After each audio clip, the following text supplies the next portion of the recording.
Diplomatikong solusyon, yan naman po ang ipinananawagan ng United Nations pagdating sa labanang Israel at Iran. Ito ay upang mapigilan ang lalong paglala ng kaguluhan sa pagitan ng dalawang bansa. Narito po ang report ni Net25 correspondent Jeff Sanidad. Noong Biyernes, sa isang emergency meeting ng United Nations Security Council, nanawagan sina Secretary General Antonio Guterres, International Atomic Energy Agency Chief Rafael Grossi at iba pang member states para sa diplomatikong pagtugon sa labanang nagaganap ngayon sa pagitan ng Israel at Iran.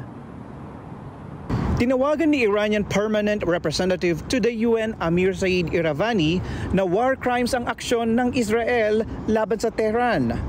Umapila si Iravani sa UN Security Council at IAEA na umaksyon. Samantala, binigyan din itong anumang pakikisawsaw ng US sa pag-atake ay paglabag sa Treaty on the Non-Proliferation of Nuclear Weapons o NPT. Israel openly declared that it will continue this strike for as many days as it takes. We are alarmed by credible report that the United States, as a depository of NPT, may be joining this war.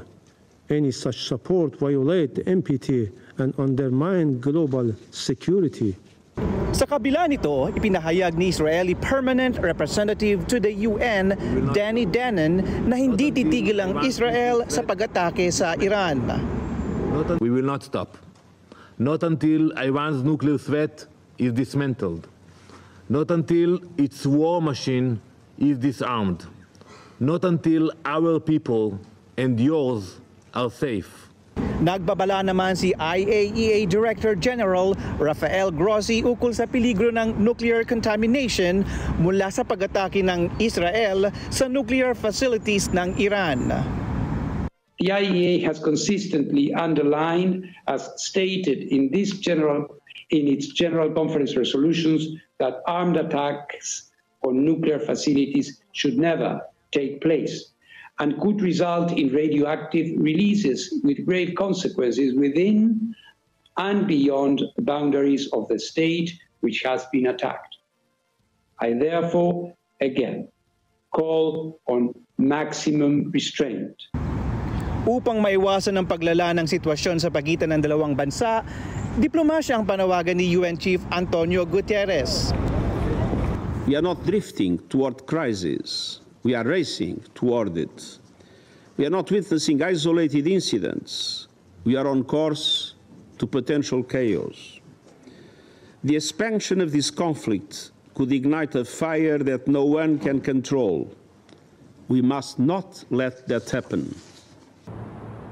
Sinangayunan ng mga kinatawan ng iba't ibang member states ang pahayag ni Guterres. Nananawagan din ang mga ito sa Israel at Iran na ipatupad na agad-agad ang tigil putukan. Binigyang din ng mga ito na kailangang resolbahin ang isyung nuklear ng Iran sa pamamagitan ng diplomatikong pamamaraan. Jeff Sanidad para sa Mata ng Agila International. Trusted, connected, on point.